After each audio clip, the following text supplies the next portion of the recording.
Hello नमस्कार, SSC lab पर आप सभी का स्वागत है। आज का वीडियो बहुत इन्फॉर्मेटिव है, इसको जरूर ध्यान से सुनना ताकि फॉर्म गलत ना हो, फॉर्म रिजेक्ट ना हो। रिजर्वेशन के ऊपर 2 नए नियम आए हैं इस बार की नोटिफिकेशन पे, वो मैं आपको बताने जा रही हूँ। इस वीडियो को अपने दोस्तों से भी शेयर करो ताकि वो जो फॉर्म भर रहे हैं वो एक्सेप्ट हो जाए, रिजेक्ट ना हो, सीजीएल वाले जितने भी बच्चे हैं। ठीक, चलो अब आगे बढ़ते हैं। This is my Telegram. यहाँ पे मैंने एसएससी से रिलेटेड जितने आपके एग्जाम्स लाइंड अप हैं सबका स्टडी मटेरियल शेयर कर रही हूँ फ्री, तो इसको ज्वाइन करें और उस मटेरियल का लुत्फ उठाएं। आगे बढ़ते हैं। रिजर्वेशन वर्टिकल और हॉरिजॉन्टल दोनों के बारे में समझाती हूँ। वर्टिकल रिजर्वेशन ओबीसी, एससी यानी कि schedule caste, schedule tribe, economically weaker section of the society, EWS and unreserved, ये सारी कैटेगरीज होती हैं। अनरिजर्व्ड यानी कि जिसको कोई रिजर्वेशन नहीं मिलेगा। जनरल कैटेगरी आपका 40.5 है, ओबीसी 27% का रिजर्वेशन है, एससी में 15%, एसटी इज 7.5 एंड ईडब्ल्यूएस का रिजर्वेशन इतना है। ये तो रिजर्वेशन आपका वर्टिकली हो गया। इसके बाद हॉरिजॉन्टली सेक्शन में भी होता है रिजर्वेशन, जैसे कि अगर कोई पर्सन है जिसकी बेंचमार्क कोई डिसेबिलिटी है या तो एक्स सर्विसमैन है, उसका भी रिजर्वेशन आपको मिलता है, वो भी देख लीजिए। ये दोनों, ये सारे रिजर्वेशन हो गए। अच्छा, आप समझो कैसे काम करता है रिजर्वेशन सिस्टम। अगर कोई बंदा जिसका रिजर्वेशन की कैटेगरी में है और उसका जो नंबर है वो जनरल वाले से ऊपर है, तो अपने आप उसके वो जनरल में शिफ्ट हो जाएगा और वो जो जगह है वो खाली हो जाएगी उसी के कैटेगरी के दूसरे बच्चे के लिए। ये चीज आपको पता थी कि नहीं पता थी?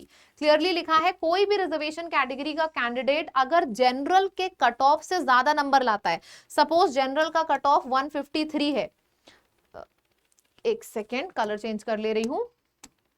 सपोज जनरल का कट ऑफ, जनरल कैटेगरी का जो कट ऑफ है, सपोज वो कट ऑफ आपका 153 है ना, और एससी कैटेगरी का कोई बंदा है जिसके 155 नंबर आ गए, तो फिर उसको एससी कैटेगरी नहीं, उसका फिर जनरल कैटेगरी से सिलेक्शन हो जाएगा और एससी कैटेगरी की एक जगह जो खाली है वो उसी के दूसरे कैंडिडेट के लिए खाली हो जाएगी। ये तो पता ही है ना? नहीं पता है अगर किसी फ्रेशर को तो समझ में आ गया, ये इस तरीके से वर्क करता है रिजर्वेशन सिस्टम। अच्छा, आगे बढ़ते हैं। आगे हम और भी चीजें बताते हैं जो भी नए नियम है। उससे पहले एसएससी की तैयारी कर रहे हो तो 4 सब्जेक्ट्स आपके पास होने चाहिए, जीएस, इंग्लिश, रीजनिंग और कॉन्ट्स।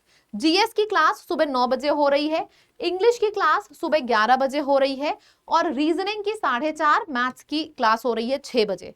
जैसे यहाँ पे मैंने रिजर्वेशन के ऊपर सेशन लिया है, हम और भी सेशंस कराते हैं पढ़ाई वाले के साथ साथ इंफॉर्मेटिव, तो चैनल को सब्सक्राइब कर लें जितने भी नए स्टूडेंट्स हैं, क्योंकि एसएससी लैब जो हमारा चैनल है वो एसएससी और रेलवे की प्रिपरेशन एंड सिलेक्शन का बेस्ट चैनल है। अगर आपको नहीं पता है, नए हो तो सब्सक्राइब कर लो। आगे बढ़ते हैं। अब ये जो क्रूशियल इंफॉर्मेशन मुझे आपको बतानी थी, अगर आपसे स्किप हो गई नोटिफिकेशन में तो ध्यान से देखिएगा। ओबीसी एससी एसटी सर्टिफिकेट के ऊपर है जो crucial date for claim of SC ST OBC, ये जो पूरी कैटेगरी है, यहां पे पढ़ो। Crucial date here does not mean, मैं रेड कलर से अंडरलाइन कर रही हूं क्योंकि ये चीज नई है जो इस बार हो रही है, पहले ये नहीं होता था, पहले दूसरी चीज होती थी, वो भी मैं आपको बताऊंगी। जो क्रूशियल डेट हेयर है, क्रूशियल डेट का मतलब समझ लो जो फॉर्म भरने की लास्ट डेट है 4 जुलाई। 4 जुलाई क्रूशियल डेट की जगह 4 जुलाई पढ़ो, तब आपको अच्छे समझ में आएगा कि जो 4 जुलाई है, जो हमारी डेट है यहां पे 4 जुलाई, ठीक है, does not mean the date of certificate should be before closing date of application. It means that on 4 जुलाई, यानी कि जो क्रूशियल डेट बोली गई है, candidate must fall under this category. पहले क्या होता था, आपका जो सर्टिफिकेट है, जो कास्ट सर्टिफिकेट है, वो सर्टिफिकेट आपका लास्ट डेट के अंदर का होना चाहिए। सपोज आपके एग्जाम की लास्ट डेट 4 जुलाई है इस बार, तो जो आपका सर्टिफिकेट आप सबमिट कर रहे हो, अपलोड कर रहे हो फॉर्म भरने के समय, वो 4 जुलाई के अंदर का होना चाहिए। यही होता था ना। अब क्या है, फॉर्म भले ही आगे पीछे डेट का है, लेकिन आपकी जो कैटेगरी है वो 4 जुलाई के अंदर, अगर आप इस कैटेगरी में आ रहे हो तो आप फॉर्म भर सकते हो। ये एक अच्छा चेंज है। अच्छा, अब हम सर्टिफिकेट की बात भी बता दें। क्या स्टेट गवर्नमेंट द्वारा एफिलिएटेड सर्टिफिकेट एक्सेप्टेड है? नहीं, आपका जो सर्टिफिकेट है वो होना चाहिए रिजर्व्ड कैटेगरी का। यहाँ पे क्लियरली लिखा हुआ है कि जो भी आपका सर्टिफिकेट है वो रिजर्व कैटेगरी का होना, जो भी आपका रिजर्व कैटेगरी का सर्टिफिकेट है वो सेंट्रल गवर्नमेंट द्वारा होना चाहिए प्रमाणित। ना कि स्टेट गवर्नमेंट द्वारा। ठीक है। दूसरी चीज है, आरक्षण का लाभ लेने के लिए फॉर्म फिलिंग के लास्ट डेट तक कैंडिडेट उस कैटेगरी से बिलोंग करना चाहिए। यहां पे क्या लिखा है, फॉर्म फिलिंग के लास्ट डेट यानी कि 4 जुलाई तक आपको उस कैटेगरी में होना चाहिए जिस कैटेगरी का आप फॉर्म भर रहे हो। जो सर्टिफिकेट के ऊपर डेट लिखी रहती है ना, सर्टिफिकेट की डेट आगे पीछे की हो सकती है, लेकिन आपकी कैटेगरी 4 जुलाई तक होनी चाहिए उसी कैटेगरी में जिस कैटेगरी से आप फॉर्म भर रहे हो, तभी आप फॉर्म भर सकते हो। अच्छा, सर्टिफिकेट बहुत से बच्चे पूछते हैं 2024-25 कब का लगाना है। वैसे तो 3 साल तक का सर्टिफिकेट वैलिड माना जाता है, लेकिन कोशिश करो अगर आपका सर्टिफिकेट 1 साल के अंदर का है, मतलब अगर 4 जुलाई तक आप देख रहे हो तो पिछले 1 साल से इस साल तक अगर रीसेंट है तो ज्यादा अच्छा है। तो इसीलिए मैं तो हमेशा सजेस्ट करूंगी रीसेंट वाला डालो, 1 साल वाला। ठीक है।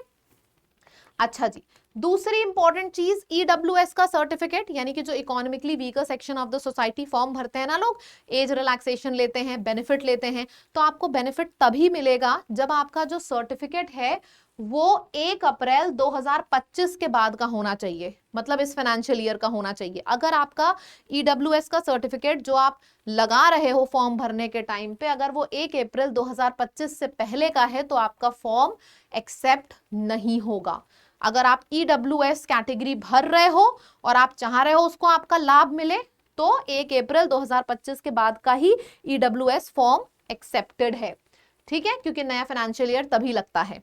अच्छा, एक तो ये बात हो गई कि आपकी 4 जुलाई तक आप उस कैटेगरी में होने चाहिए, तभी आप फॉर्म भर सकते हो उस कैटेगरी का। अब एक दूसरा बहुत बड़ा चेंज है, candidates are caution they must ensure that they belong to the category as filled in the application form। मैं हिंदी भी बताऊंगी, पहले इंग्लिश में सुन लो। and are able to prove the same by furnishing the certificate from the competent authority। ठीक है। और ये organization at the time of document verification failing to which their candidature will be cancelled। इसका मतलब क्या है, ये एक नई चीज है जो इस बार हुई है। पहले क्या होता था, सपोज मैं ओबीसी कैटेगरी से फॉर्म भर रही हूँ, ठीक है, मैंने अपना सर्टिफिकेट डाल दिया। होता क्या था कि अगर सर्टिफिकेट नहीं भी एक्सेप्ट हुआ है तो ऑटोमेटिकली जो मेरा कैंडिडेचर है, जो मेरा फॉर्म है, वो ओबीसी से जनरल में शिफ्ट हो जाएगा। फिर मुझे लाभ नहीं मिलेंगे, लेकिन मैं मेरा फॉर्म एक्सेप्टेड है और मैं एग्जाम भी दे सकती हूँ। ये होता था अभी तक, लेकिन अभी क्या हुआ है, क्लियरली दिया है कि आप जिस कैटेगरी का फॉर्म भर रहे हो, आपका सर्टिफिकेट लगा रहे हो, वो सही होना चाहिए, आप उसी कैटेगरी के होने चाहिए। अगर आप उस कैटेगरी के नहीं हो तो जो पहले जनरल में शिफ्ट हो जाते थे ऑटोमेटिकली, अब ऐसा नहीं होगा, अब आपका कैंडिडेचर ही कैंसिल कर दिया जाएगा। तो 2 रिजर्वेशन के जो चेंजेस हैं, आपके एसएससी सीजीएल का जितने बच्चे फॉर्म भर रहे हैं, ये 2 जो रिजर्वेशन सीख कर रहे हैं, इसमें 2 बहुत बड़े बदलाव हैं। इसको एक बार फिर से मैं दोहराती हूं। सबसे पहला बदलाव है कि जो आपके फॉर्म की लास्ट डेट है यानी कि 4 जुलाई, उससे पहले आप उस कैटेगरी में होने चाहिए जिस कैटेगरी का आप फॉर्म भर रहे हो। पहले क्या होता था, आपका जो सर्टिफिकेट है वो 4 जुलाई के अंदर होना चाहिए, लेकिन अब ऐसा नहीं है। सर्टिफिकेट भले ही बात का है, लेकिन आपकी जो कैटेगरी है वो 4 जुलाई तक आप उस कैटेगरी में होने चाहिए। पहला तो एक ये चेंज है। दूसरा बहुत बड़ा चेंज है, ये तो सच में काफी बड़ा चेंज है, कि पहले क्या होता था, जैसे मैंने एससी कैटेगरी का फॉर्म डाला, मेरा जो सर्टिफिकेट है वो एक्सेप्ट नहीं हुआ, तो ऑटोमेटिकली मैं एससी कैटेगरी से जनरल कैटेगरी में कंसिडर करने लगता था। जो एसएससी का डिपार्टमेंट है वो मुझे कंसिडर करेगा मैं जनरल कैटेगरी को बिलोंग करती हूँ। लेकिन अब क्या है, अगर मैंने एससी शेड्यूल कास्ट कैटेगरी भरी है और मेरा जो सर्टिफिकेट है वो एससी से नहीं मैच कर रहा है, तो ऐसा नहीं है कि मुझे जनरल में काउंट कर लिया जाएगा, मेरा कैंडिडेचर ही कैंसिल हो जाएगा। तो ध्यान से सर्टिफिकेट भरिएगा, 1 साल तक का रीसेंट सर्टिफिकेट भरिएगा, ताकि आपको जो रिजर्वेशन आप जिसके लायक हो, आपको उसको फायदे मिले। ठीक है, ध्यान से भरिएगा इस चीज को। That's it. अच्छा, अब एक चीज और बताना चाहूंगी, जितने लोग एसएससी का फॉर्म भर रहे हो, इतने सीरियसली सेशन को देख रहे हो, मतलब आप तैयारी कर रहे हो। अगर तैयारी कर रहे हो, हमारे संग आप करना चाहते हो, तो लैब की ऐप अपने फोन में डाल लो, लाइव कोर्स पे जाओ। लाइव कोर्स पे जब आप जाओगे तो आपको एसएससी का फाउंडेशन कोर्स भी दिखेगा। मतलब बहुत से लोग डिटेल में पढ़ाई करना चाहते हैं, आप फाउंडेशन कोर्स ले सकते हो।